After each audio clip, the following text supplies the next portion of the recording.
the backup off of the camera. Good evening, Dr. West. How are you? I'm good. How are you doing? Good evening. I'm doing good. Glad to be back here with you, and we're going to go ahead and get started. Folks have tuned in, and we appreciate them being here on tonight and continuing with us on this journey. Yes, welcome from wherever you are in this world house, as my father calls it. You may not just be here in the United States of America, where we find ourselves in the South, Atlanta, Georgia, and Covington. Conyers. Georgia. I used to live in Covington, which is further out from Atlanta, but Conyers now, yes. Conyers. Yeah. Well, you all claim Atlanta anyway. That's right. You're one of the few folks born and raised in Atlanta who live there. One of the few left. I love my city. But with everything happening in our world, you and I have been talking a lot about, how can we bring some perspective around everything, particularly because both you and I are students of my father. And so we thought it was important to provide insight as it relates to, social justice. You hear people today always invoking my father's name and, where would Dr. King stand? What would Dr. King do? Well, Dr. King's not here, but he left us some important writings. He left us some important teachings. Yes. And those are teachings and writings that we are committed to at the King Center. We believe in a world, a beloved community world where injustice ceases and love prevails. And we know that the pathway to that is through Kingian Nonviolence. And so tonight, before we dive in, I want to give a perspective on, not a perspective, I want to give a little background on the discussion we are going to be having around why direct action, a Kingian perspective. I was born in 1963, the same year that my father was arrested. One of the times he was arrested. He was in Birmingham in the vicinity of this time period, April, May. They had gone there prior to that to do some initial work and information gathering to prepare for the work that they would do there. They were protesting public accommodations. And he had been invited by Reverend Fred Shuttlesworth, who was president of the Alabama Christian Movement for Human Rights. That's an important name. I'm putting some of this in the chat room as you share, Dr. King. And that organization invited my father and the Southern Christian Leadership Conference to come to Birmingham to be a part of a direct action campaign, in fact. And of course, my father, and there's a lot of history, we're not going to go into that tonight, but they did go to Birmingham, joined in the direct action campaign, and he was arrested. I want you to hear this. He was arrested for parading, as they called it, parading. You can use the word protesting, demonstrating, if you want to say that, without a permit. He was arrested for doing it without a permit. And while he was in that Birmingham jail in solitary confinement, of course, he was arrested with Reverend David, Ralph David Abernethy, and so many other citizens in Montgomery County, Fred Shuttlesworth. He wrote this famous letter from the Birmingham jail. And I think that letter is important in light of the times we're living in and what we are witnessing and seeing, not just in this nation, but across the world. I think Dr. King can provide us with a perspective. And so we want to talk about that tonight. And that's where the question, why direct action emerged. It emerged from that letter that he wrote while he was in solitary confinement in April of 1963. So, Dr. West, why direct action and direct action, what is it? And what is a Kingian perspective? Because you hear that quite often, but we don't want to take anything for granted that people know what that means. Right, absolutely. I'm sharing, posting the book, Dr. King, Why We Can't Wait.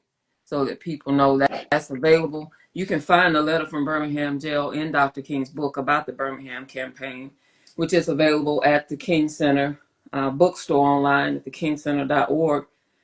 But that Kingian Perspective question, King, I think is, and I call Dr. Bernice A. King. So if y'all hear me say that, I'm just, it's what I've called it for over 10 years.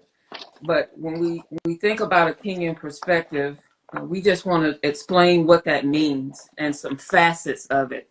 So there are a few key things when we say something is from a Kingian perspective, meaning it's based on the teachings of Dr. Martin Luther King Jr. And some of the things we want to highlight, and we invite you to continue to study these with us, it means you're maladjusted to injustice. Dr. King had this concept called creative maladjustment, where he refused to adjust to injustice. You can find a clip about that on the King Center's YouTube channel. World House, as King just mentioned, is very critical to the Kingian perspective. When we say something at the King Center, when we say it's a Kingian perspective, we mean it's comprehensive, global, in the sense that Dr. King was concerned about all of humanity. And how these are three very important I's: interrelated, interdependent, and interconnected. So hopefully, when you think about that, Dr. King, even in his direct action, his protest, was concerned about how we're interconnected, interdependent, and interrelated, and mentions that type of thinking in Letter from Birmingham Jail. It's courageous, it's strategic, it's connected to Dr. King's 6 principles and 6 steps of nonviolence. So it has a way of thinking. When we say Kingian perspective, it's about a way of thinking, acting, engaging, speaking. And speaking. Speaking. Yep. And we want to highlight this. Often when people think about Dr. King, they think weak, passive, because they don't understand what nonviolence is. And a lot of us, grew up thinking it just meant it was the absence of violence. But a Kingian perspective, which includes nonviolence, the 6 principles and 6 steps, is very strategic. It's comprehensive. It analyzes an issue. It is very much into critical analysis, King, where your father was able to take issues that were happening globally and analyze how we got here as humanity and then how we get out of it. Exactly. So Dr. King doesn't just offer how we get out of it. He also analyzed how we got into it. So a Kingian perspective. And how do we move forward? How do we move forward? Absolutely. We do have to live together in this world. Yes. Generation after generation after generation. Yes. So that's when we say, if you see on a graphic again, we're going to talk about something from a Kingian perspective. Those are some of the things that we're saying we're going to include in our analysis and our conversation. And I want to say this because I know you're just going to provide a little bit more insight too on direct action. Direct actions. My father was writing this letter. He talked about the steps of nonviolence. In that letter, he talked about 4 steps. We now have 6 steps that emerged from that movement, that the King Center is the epicenter for teaching people about the steps and the principles. And the principles are essential. But direct action is one of the steps of nonviolence. It's the 5th step of nonviolence. And so we want to talk about it tonight, but why direct action? But what is exactly what somebody asked me last night? What is direct action? What is direct action? Someone just mentioned in the comments the multi-faith, the interfaith perspective, and I think that's important. That's a part of the World House. Mother of Sentient Beings mentioned that there in the comments. That's a part of the World House perspective, where in one of the chapters of his last book that was published, I think, Where Do We Go From Here, Chaos or Community? Dr. King talked about this World House, and he included the interfaith aspect. So yes, when we talk about a Kingian perspective, we're talking about that as well. Thank you for mentioning that. What is direct action? My goodness. It appears to be a lot of things from what we're witnessing, but from a Kingian perspective, there's a direct action, but there are also many forms of direct action and protest. And direct action, I think, King, is most commonly defined as a response to what someone believes to be an injustice or something that is not right, that's meant to bring attention to it and hopefully correct it. I think that's the standard definition. But in the letter, which we'll get to, your father talks about why direct action. Right. He's responding to this letter he's received while he's in jail from 8 clergy. So we talk about, can you imagine you're in jail for working for justice, and you're clergy? And your father is a Christian minister who's leading a movement, and he gets this public statement from 8 clergy. Clergy person. Yeah. And actually, one of them was Jewish. I think there was a That's Catholic correct. Rabbi. clergy, and other Protestant ministers. And they criticized him for being an outsider, and he addresses that. They criticize him for not waiting on time, just let time do his work, and he addresses that, talking about time being neutral. They criticize him for not being patient. And he laid it out. He did. When you've seen these things happen for 300 years, then you will understand why we can't wait. Yes. And that's the name of the book. We want to emphasize that. In Why We Can't Wait, you find Letter from Birmingham Jail, which is Dr. King's response to 8 clergy who criticized specifically his direct action. They had a problem with his direct action campaign in Birmingham. And so what we get in his response is he goes basically line by line, concept by concept of what they say in their public statement, and he responds in this letter. And one of the things he says is, you may well ask, why direct action? And he starts to go through why direct action from a Kingian perspective is important. But we wanted to note too, there are different forms of direct action before we get into what Dr. King said, that there are also many schools of nonviolence. Yes. So what we realize at the King Center is that sometimes when people tell us things like, sometimes you have to be violent in nonviolence, that we realize there are schools of nonviolence. But in Kingian nonviolence, even our posture in what we speak and how we engage people who are facilitating injustice is one where we practice nonviolence in our thinking, our speaking, our acting, and our engaging. So there's just a difference, and we encourage you to continue to study with us. He asked this question in the letter, why direct action? Yeah, and you mentioned the different forms, and I told someone last night, protest is a form of direct action. One form. It's one form. It's not, that's it. By protesting, you mean marching? Marching, demonstrating, sit-ins. Well, protesting takes on many forms. Correct. Yes. It's probably one of the, I won't say it's the most powerful because there's so many powerful ways. Sit-ins, when they did the sit-ins, when they did the freedom rides, when they were testing the law, that was a form. But there are numerous forms of direct action. But more importantly, as you and I know, direct action plays a critical role, and sometimes we forget it and overlook it, and it's part of a greater strategy to dealing with injustice and inhumanity. And one of the most important things is it helps us, it's creative tension. It helps to put the pressure where it needs to be, to highlight, to expose, to bring to the surface the injustice or the inhumanity that is taking place. And that's the whole purpose. It's not just to bring awareness, but to show how unjust and inhumane something is. And that's why the discipline is required in it, because you don't want the subject to change. You don't want the narrative to change. We are here because injustice is here. We're protesting, we're demonstrating, we're sitting in because there's an injustice taking place, and we want you to see it. So we're willing to put our very bodies on the line for this, for you to see it. And it has to be from that nonviolent perspective so that people will understand that's right. That's what injustice is. And want to join, it's a draw. Nonviolent direct action is a draw, wouldn't you say? It is a powerful draw.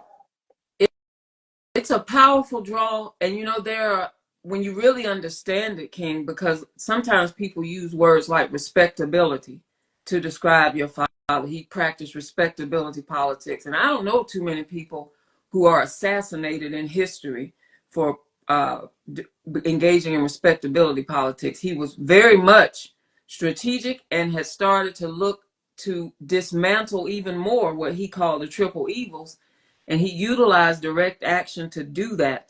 But everything that he did that people might label as respectability politics, he did it strategically to get to his goal.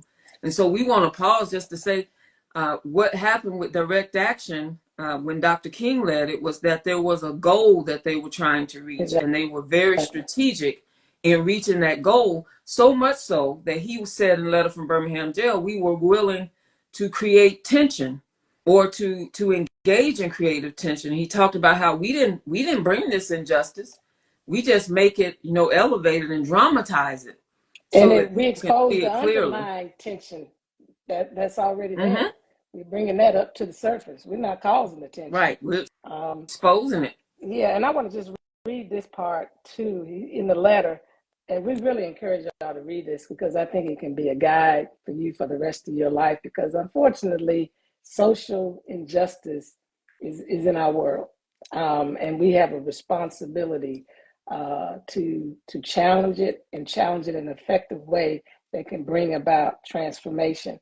But he said nonviolent direct action seeks to create such a crisis, keyword nonviolent direct action, seeks to create such a crisis and foster such a tension that a community which has constantly refused to negotiate, need to speak to that, is forced to confront the issue.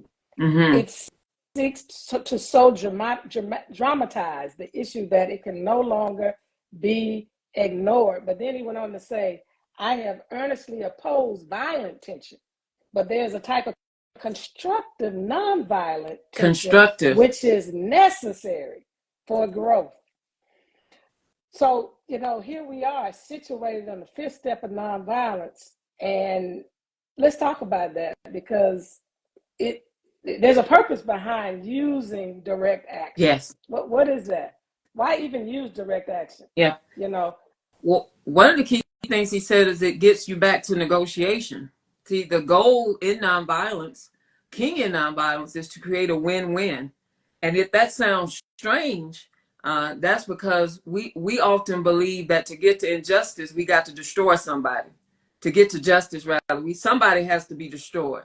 But if we're going to learn to live together, we're not thinking about who to get rid of. We're thinking about how do we learn to live together. And so with that in mind, direct action, he says, gets us back to negotiation because those 8 clergy had accused him of not trying to negotiate. And he says, you're right to call for negotiation. We've been trying to negotiate. Exactly. And after we've done that, nobody would come to the table and agree to justice. So we had to move to direct action to put pressure.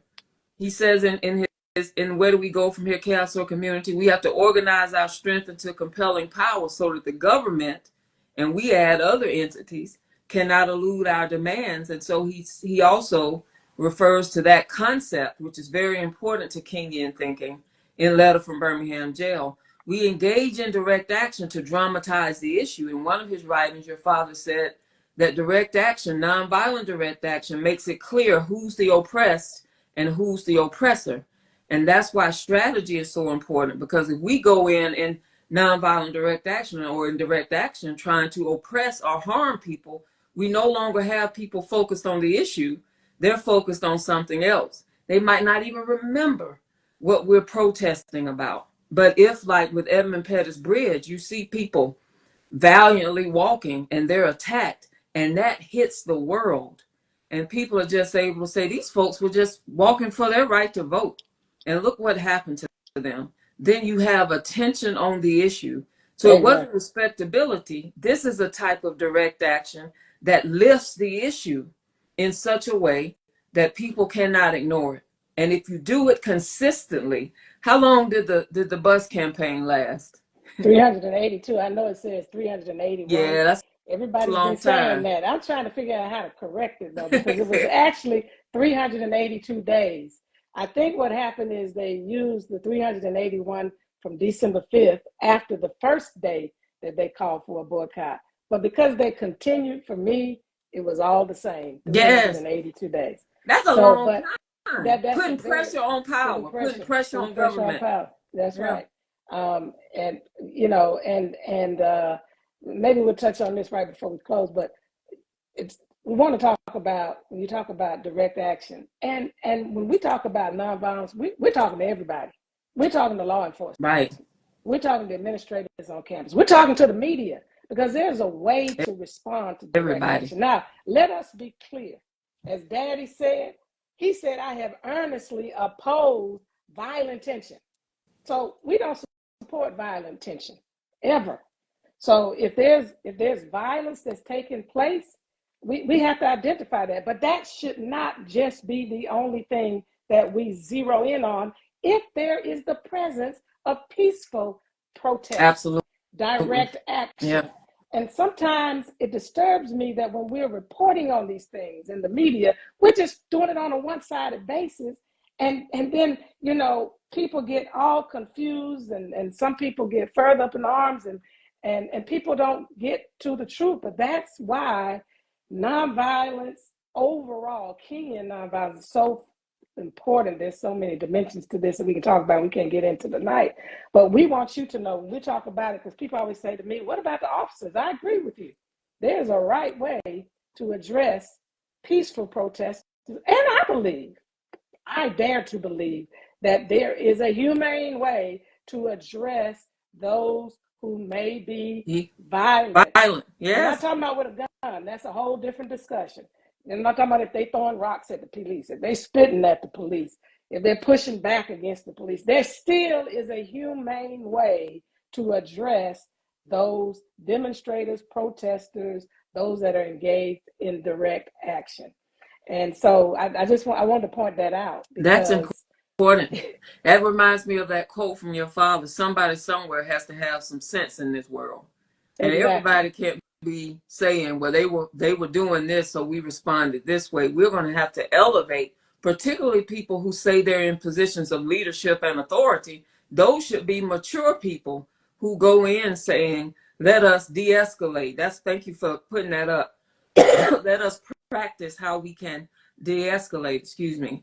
But that's key, Dr. King, because some people think when we're mentioning nonviolence that we're just calling on protesters to be nonviolent and not putting a demand, a plea out to police and out to college officials and leaders and all the people who become engaged in responding.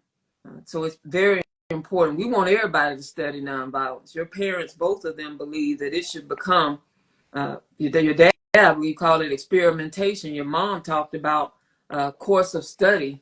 And so she wanted the King Center to be a West Point for studying nonviolence because it's just that critical, not just as a tactic for social change, but as a way of life.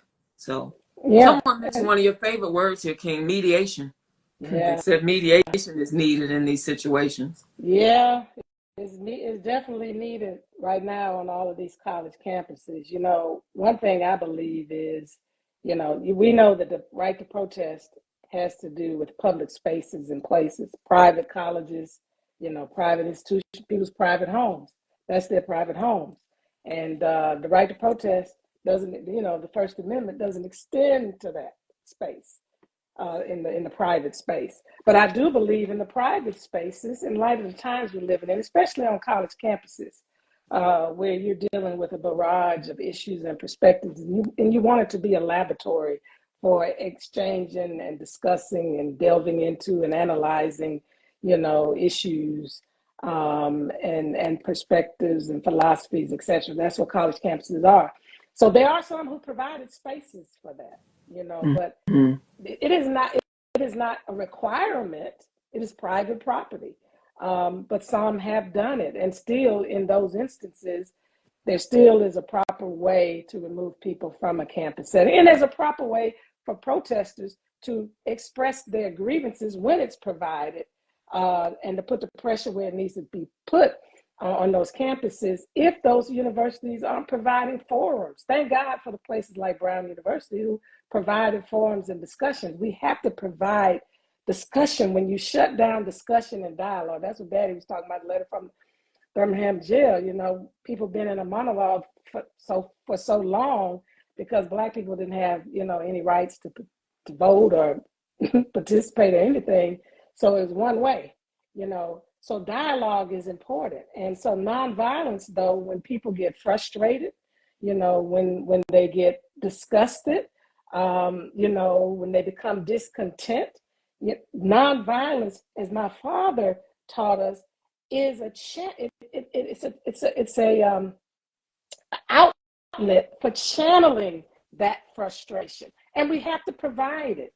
That's the power of nonviolence. So I wanted to mention that too, but I know, we want to talk about it real quick. What about this? These just and unjust laws, because people were criticizing my father, for being in Birmingham, and you're breaking the law. You're breaking the law. And he didn't advocate for breaking laws that he felt or that were moral, that were that uplifted human personality. He believed, in respecting those kind of laws. They call those just laws. So there's a thing called just laws and unjust laws, and those just laws, they line up, with uplifting humanity.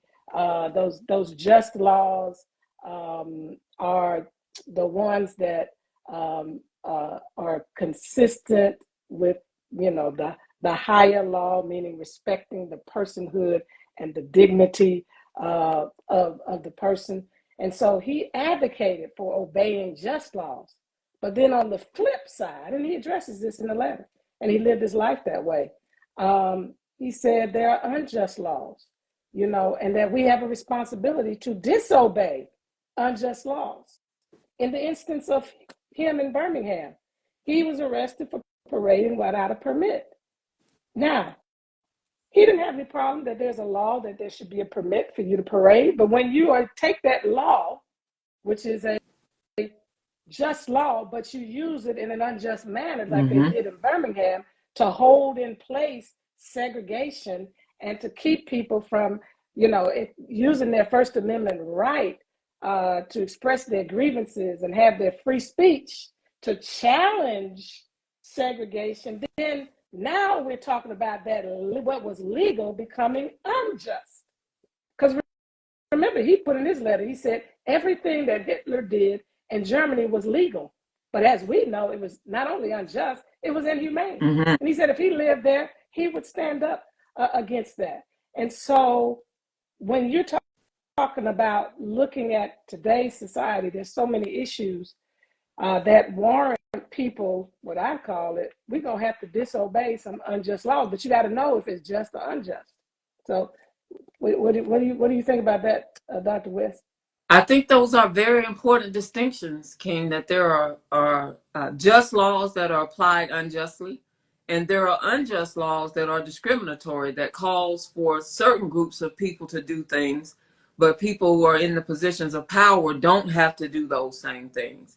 And those are some of the distinctions that your father makes in the letter that are very important. And what you just mentioned, that if we decide through acts of civil disobedience and Kingian nonviolent protest to disobey just laws applied unjustly or unjust laws, we have to be willing to suffer the consequences. That's a part of Kingian nonviolent direct action. Go back. You used a big word. Tell us what that word is. You used a big word, civil Which disobedience. one was it? You two words. Civil disobedience. Civil disobedience. Well, you hear the civil. And so that means that we conclude in a way that's reflective of our desire to respect the dignity of each human person, civil. If we decide to apply and use civil disobedience, meaning in a way that's love-centered, I am deciding to disobey a law that I believe is inhumane or unjust, then I have to determine if there are consequences for that. I still utilize Kingian nonviolence to deal with those consequences. Meaning, I was a part of a protest, this, King, and they told us if you want to be, you're okay with being arrested, which I don't know. I was like, okay, that's interesting. Then you go get training for that. So if you were going to be in a position to be arrested, they trained us on how to respond to arrest with nonviolence so that we won't bring attention to ourselves, but But we'll keep it on keep this the issue. attention on the issue at hand. And what that Exactly. does is you're saying to people, hey, you might not be the one that wants to be positioned to be arrested. Because if you respond in a violent way when you're arrested, all the attention will be on that. Because detractors of justice are already set up and ready to say, okay, well, they came in here violent. No matter Exactly. what happened, you came in here violent. But if you understand, hey, I got a purpose out here. And this is civil disobedience, which doesn't mean it lacks courage. It just means it has strategy. And it's Exactly. according to a nonviolent practice and discipline. Nonviolence, your mother said, Kingian nonviolence. Mrs. Coretta Scott King said it's a spiritual discipline. A And that's spiritual a discipline. huge part of civil disobedience. So let's read what that Daddy said. Daddy said, one who breaks an unjust law. I want you to hear this because this is very important in this day, in today's climate, especially. If we can just get this one thing, we can just begin to have some serious breakthroughs. One who breaks an unjust law must do so openly, not trying to put things on your face, not trying to hide out, not trying to do it in a sneaky way, lovingly. Now that's hard. That part is hard because you're asking me to lovingly approach disobeying something, challenging something, putting myself before something, thinking about lovingly having a love center posture, even as it relates to those people who may be carrying out the orders of those who are part of the oppressor or part of those who are perpetuating the injustice. Yes, that's what Kingian is. You do so openly, lovingly, and here is what Dr. West was just saying, and a willingness to accept the penalty. So I can't show up. First of all, you shouldn't show up if you can't embrace nonviolence, in my personal opinion. I think you're starting out wrong. You're adding energy into a situation that, invites. It invites other violence. And so, again, think about why you are going. Are you going there just to be hostile and, stir up something? Are you going there because you want to really see injustice dealt with? You want to stand up for what's just and right. And so if you go in that right frame of mind, you also have to go in the frame of mind, I could be, even though it may be my constitutional right in a public space, I could be arrested. Mm-hmm. I could be removed. I could be taken to jail. Not like, why are they taking me to jail? Yeah, that's the other issue. We talked about that. There's a right way, but if they do it, you have greater standing in public spaces when they remove you, and if you don't add to it. So sometimes people are like surprised, why am I getting arrested? Well, part of being a nonviolent warrior is being strong enough and courageous enough to say, hey, and sacrificial enough to say, hey, I'm doing this for a greater cause.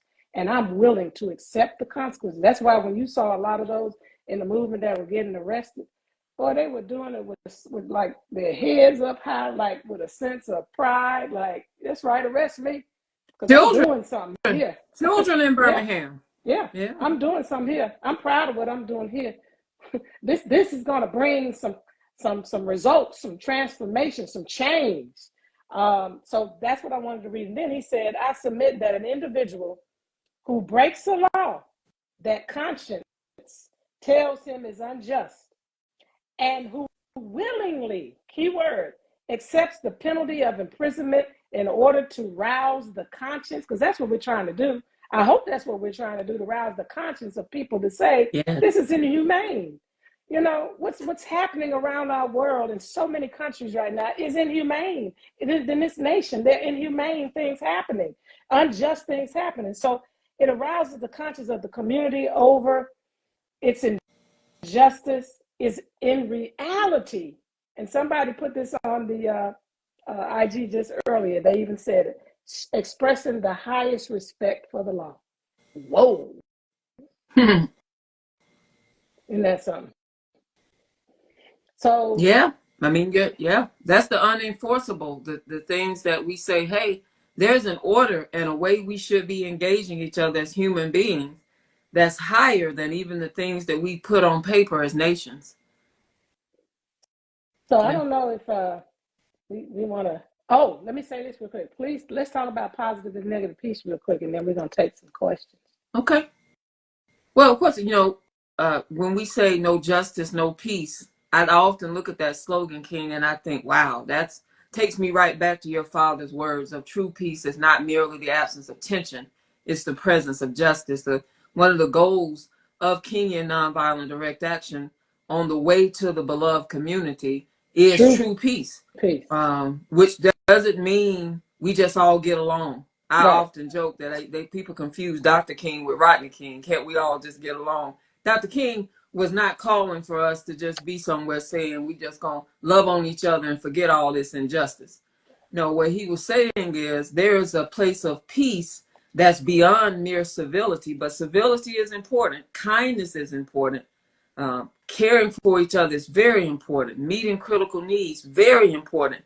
None of that is justice. Mm-mm. Justice is when we start to have an alignment with those unenforceable laws that you're talking about. That's when, as your father said, we begin to correct those things that stand against love. And we can't have true peace without that justice. So anything other than that is what we would call a negative or a false peace versus the true peace or positive peace that your father was working toward in Kingian nonviolent direct action, in all of the philosophy of nonviolence, with direct action just being one of the 6 steps that And he laid out for us. And I'm glad you clarified that. I saw somebody sign today that said, we don't want peace, we want liberation.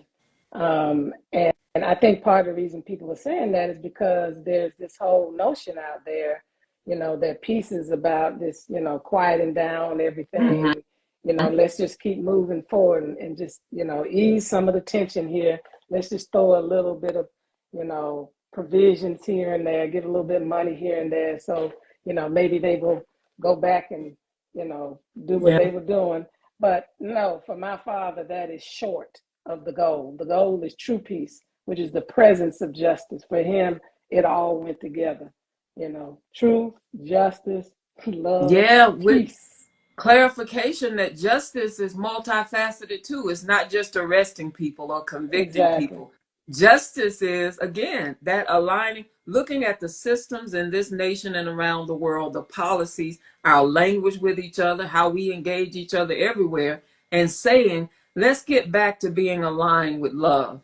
That's justice. Right. And imagine if we did that in every sphere of society, every sector of our society, and we said, let's get our education realigned back with love. Let's get our legislation realigned back with love. Let's get back to being active in the image that we were made in. Let's realign some of these systems. We might find we don't even need them because they're not going to be aligned with love. It's impossible. So we got to say, Right. what do we dig up and then get rid of, and then we construct something that's love aligned. Yeah. And that's possible. That's wholly possible. Yeah, we have to build the will for it, though, as we said last week. We definitely have to do that. So, Yeah. I don't know if any of you all have any questions, anything. We wanted to give some time for that.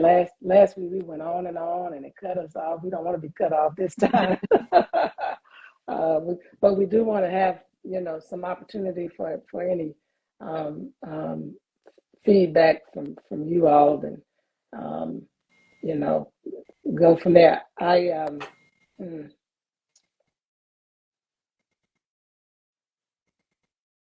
We need more community leaders like you, amazing ladies. I agree. We need more conscious, more love-centered leaders in this world, and more importantly, I think we have some. I think what we are struggling with, and this is something we talk about quite often, is we haven't figured out how to organize our strength. Daddy said one of the nettlesome tasks going forward. He wrote this in 1967. Where do we go from here? Chaos of community. So one of the nettlesome tasks is to organize our strength The into compelling compelling power. power, and I think there's a lot of, as a preacher, I think about Nehemiah, when he said, look, the work is extensive, that we're dealing with, and we are widely spread on the wall, so people are doing things in different spaces, amazing, leaders, but we're widely separated on the wall. So he said, Nehemiah said, when you hear the sound of the trump, come hither, like, let's rally together, and our God will fight for us. That movement was a rallying together. They joined forces, and we saw over and over again, through their diligence, through their humility, through their obedience, through their love-centeredness. Doesn't mean that everybody was 100% love-centered, but they tried to respect the process of what nonviolence was doing. Through that possibility, God met them in it and just caused some really powerful things to happen. And that's the thing, I think. We forget there's a God factor in all of this. Even when you're giving Soul up hope. force. Yeah. Don't forget there's a God factor out there. So even when people were talking about DEI stuff, I was saying, there's still a God factor in DEI too. But anyway, That's I want to be sure to highlight something we talk about often when you talk about organizing strength. I thought about that cross-generational organization too, which is something we really want to focus on. How do we get people from different generations to work together, to collaborate, shunning this notion that one generation knows more than the other, but deciding, using Kingian nonviolence to say, let's join together across generations to get this work done. That seems to be something that becomes more and more important as we look at these issues that we're facing across the globe. Somebody said a nonviolent direct movement, let's get it in motion nationwide. Your thoughts? Oof, man. How are we going to get back to some of these? Because they're going quick. You can just scroll up. Okay. I can scroll up. Yeah. Right, yeah. My father delivered a sermon called Drum Major Instinct. First of all, I agree with you. We need to be better organized across entities. We need to find out, and that's why he said organize our strength, not passions, but strengths. But in order to organize strengths, part of the strategy is to understand what is needed to address this injustice. What kind of talents are needed, gifts are needed, resources are needed.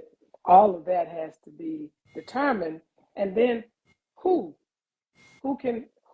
fits that the best, who has the greatest, who has the strengths in those areas. And the people who have the strengths have to learn to work together, because the more robust we are, and we learn how to coordinate even in our strengths, that we may have strengths alike, we can determine, for instance, me and you have a strength. One of our strengths is in the area of presentation, speaking, and you determine who would be best suited for this audience. My daddy did that. He oftentimes would say, "Oh, this is a crowd for Hosea." Hosea would stir things up, so he would say, "We need to send Hosea in there." And and so even the night of his last speech, Ralph Abernathy, my father wasn't feeling well. He was sick. He had a cold. And he sent Ralph Abernathy over to Mason Temple. And Ralph went in there and he called my dad and he said, "Dr. King, this is your crowd. I think you need to come over here." So even when you think about strengths, even within that, all of that is part of the strategy too. So I think part of this movement is doing that, but we have a struggle with people working together because of that whole, who's going to get the credit, where's my name going to be, all of that kind of stuff. And it makes it increasingly difficult, but it is definitely needed. Or it's the extreme of, we don't need anybody who's a spokesperson. Right. And the strategy around having a spokesperson and centralized messaging is that you have a way, one, to communicate with the group who should be collaborating in protest of an issue. And then you also have a way to negotiate, but then you also have a lack of confusion with the messaging. All of that is very important in Kingian nonviolence, and it's important to think about strategy. not just we're going out, but what's our strategy? What are we saying? What's our language? What's our messaging? What's our centralized focus? How are we going focus? How are we going to get there? And that's when we have that, and it's with an understanding that it's a spiritual discipline and will take some soul force. I think that was a part of the power of the movement. There's a question here, Dr. King. What could you share with organizers about the extremism that may be influencing their protests? Well, that's like a course in a class. I always say that. We say that all the time. It's like I feel we like don't need 6 weeks on that. I don't want to cheapen it, and I do want to respect your question, and please know we're building up because we do want to invite you to the King Center so that we can go through some of this training around preparing for nonviolent demonstrations. But there's several layers to this. One, in Birmingham, I use history because we learn from history. If we don't, we repeat it. And so much of what we're witnessing is repeating because we didn't learn. So in Birmingham, people had to sign a pledge card. That pledge card was to say, are you committed, to nonviolence? Are you able to take blows without retaliating? And that's not just physically, that's even in your speech. You can't say F the police. That's violent. Just bottom line, it's violent. It's not constructive. It feels good, ego-wise, but is this about our ego or is this about the cause?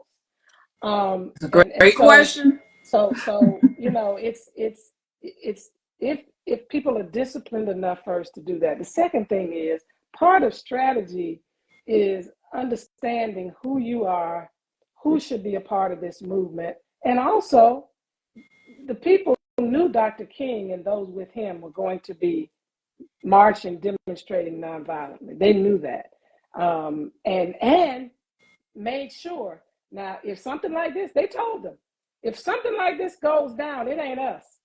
It ain't. If you see this kind of extremism, that's not us. We are planning this, and this we're gonna do it here. Because remember, it's openly. You ain't trying to hide nothing. Open, voluntarily, openly, lovingly, and willingness to accept the consequences.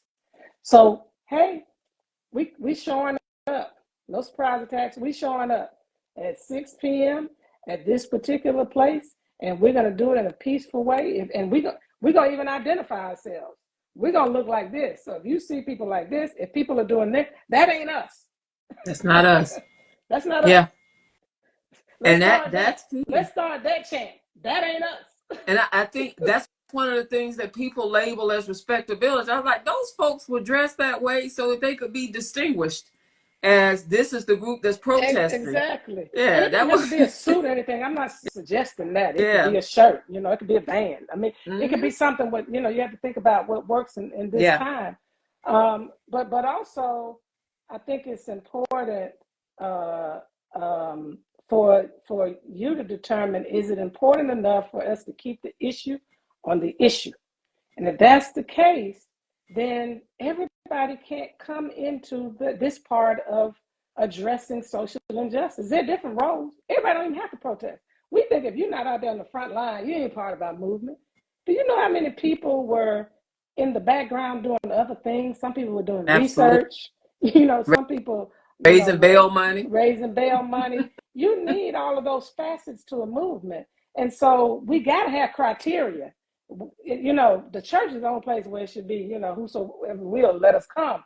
But when you're talking about nonviolent demonstration, it can't be whosoever will, let us come. And so a lot of times when it's not properly structured, organized, planned, this haphazard, and I'll say this to you, they weren't necessarily violent, but when they started the student movement in Tennessee and some of the other places, one of the things that was troublesome to my father is there was a lot of spontaneity. And one observation he made is that they need to be organized. That's where SNCC came from. Initially, it was just different students, like today, different students, showing up, in different places on their campuses or what have you. But he said, to Ella Baker, who was working with SCLC at the time, we need to go down there and help the students get organized and set money to help start the Student Nonviolent Coordinating Committee, sent money from SCLC because he felt that they needed that structure to help be more effective in their efforts. And that's the Southern Christian Leadership Conference, everyone. We're right. So used to acronyms. Right. I just wanted to clarify, Dr. King, that's the Southern Christian Leadership Conference, which your father was president of, leader of. I think the question here you just answered, do you have any advice for student protests? But I'll capture what you just said in 3 S's I was just thinking about: strength, strategy, and soul force. Everything that Dr. King just said, if we can look at our strengths and say, let's develop a strategy based on our strengths and come together and say, we're so strategic that what we wear, who we know is aligned with us, because we have an ultimate goal, and it would be great if everybody came saying we can be a part of reaching that goal. But sometimes people can't. They'll need another assignment. What's the strategy around that? What are our strengths? Some people's strength is direct action. Some people have fundraising strength, educating strength. I'm thinking about people like Septima Clark and folks like that who had these different roles in the movement. Joanne Robinson and a lot of the different women that we don't often hear about who were critical parts of making these campaigns go, but also soul force. As Dr. King is talking, I'm thinking how important it is, and we want to encourage student protesters to have a personal commitment that's rooted and grounded in something, and for us, somebody much higher than us that we believe is with us as we go out. That's why they had the songs, Dr. King, the spirituals they sing that rooted them in the campaigns, during the campaigns of the 60s. This idea and this concept that we are strengthened. We ain't gonna let nobody turn us around. Yeah, so those are 3 things that for student protesters we would advise. We have Say that again. Strength, soul force, and strategy. Yeah. Strength, soul force, and strategy. This is one that we should probably address because it comes up over and over again. And you and I were just talking about this with the group that you've been counseling with. How do we not burn out after a lifetime of this work and the apparent regression and whitelash regarding civil rights, especially since 2016? And I think some of what you're talking about is a part of that. That's soul force, the strength, and the strategy. Yeah. Because, when you don't have strategy, you're kind of going on your own and, you get worn out. You got to realize the people who are trying to keep injustice going, some who are just, feel like they're just doing their jobs, but nonetheless, they're part of it. They got all kind of things available to them. When you're coming up against systems, you got to realize they are well equipped. And if you are not organized, if you don't have a strategy and a plan, they will wear you out and wear you down. And you also, in this day and age, we've come to understand more, you have to have some self-care. In a movement, I tell people, my mother said, struggle is a never-ending process. Freedom is never really one. You earn it and win it in every generation. Every generation is called to the freedom struggle. No one is exempt in that generation. The generation isn't exempt. Some people may want to opt out personally, but even in that, everybody can take moments. Now, the whole movement, if it's structured and organized right, you can do that because you have to. And then realize that there's going to be some things left behind for another generation. You don't have to feel guilty that you got to solve it all. The point is, we need to decide, what is our generation called to really answer and solve? And that's what we need to put our whole energy behind collectively, practice that self-care, and realize that, violence can wear you out too. It can wear your internal organs out. If you got hate and hostility and bitterness, and anger, that stuff can wear you out and wear you down. And so, it is important that we find a way to align ourselves with strategy strength and soul force, as Dr. West said, to not burn out. And if you want to add anything, we're going to go ahead and close out. I want to add and encourage each person here and then people who watch this, as it will be shared on YouTube and still up on our platforms, to discover those causes. As your father said, a person, a man, he said, meaning person who hasn't found something worth dying for isn't fit to live. And each of us have different causes that become critical to us. And for the students protesting on campuses, that is stopping the war and the killing of Palestinian people. Comprehensively for us, we look every day at the violence that's happening across the globe, not only in Gaza, but in Sudan and Yemen and Myanmar and Congo and Ethiopia and Haiti is experiencing this groundswell of violence right now. And the United States, we're not exempt, certainly. And as your father pointed out, can often be a great purveyor of violence. And violence isn't just physical or shooting or hitting. So we're just thinking about and talking about before you all how Kingian Nonviolent Direct Action can help once you determine that issue to go in and in a love-centered way. And love is not passive or weak, very strong. Go in with Kingian Nonviolence and address those issues. And we just encourage you to examine that and continue to study with the center. Yes. And realize those strategic soul force ways, capitalizing on our strengths, that we can do that. And I'll just add this to Kingian Nonviolence: we shall and will overcome. I believe that. And so thank you for joining us tonight. Absolutely. We'll probably be back at some point. So tune in, keep watching. And we love each and every one of you. And, take care of yourself as you are seeking to help transform this society. And I appreciate all of you who are committed to Kingian Nonviolence and continuing the struggle and the movement. God bless you. Thank you. Good night. Good night.